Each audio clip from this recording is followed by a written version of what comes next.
আসসালামু আলাইকুম, সবাই আশা করি ভালোই আছো। তো দেখতে পারতেছো আজকে একটা ভয়ানক জায়গার মধ্যে আইছি।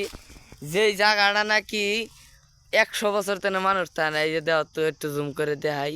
এই যে ঘর বাড়ি, এই যে ভিতরে ঘর বাড়ি দেখতেছো যে তো সব 100 বছর পুরানা মানুষ হয়ে গেছে গা,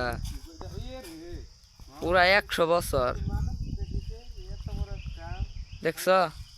আর ওই যে দেখো, ভালো করে জুম করে দেখাই, দেখছো কি গড্ডি একার পুরা জঙ্গল দিয়ে ভরে গেছে গা। আর ওই যে দেখছো কি, এতে বড় কিন্তু কেউই জানা।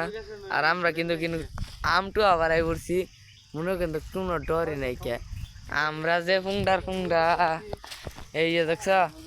আর ওই যে দেখছো পুরা ঘন জঙ্গল, সিধা ঘন জঙ্গল। এতে ঘর বাড়ির মধ্যে কোনো কিচ্ছুই থাকে না। ময়ূর পাখি গেল বা না নাই ময়ূর পাখি করে দেখাইতাম। এই জঙ্গলের ভিতরে এই যে আম গাছটাতে দেখতেছ না, ওটা আম খাবার দাম।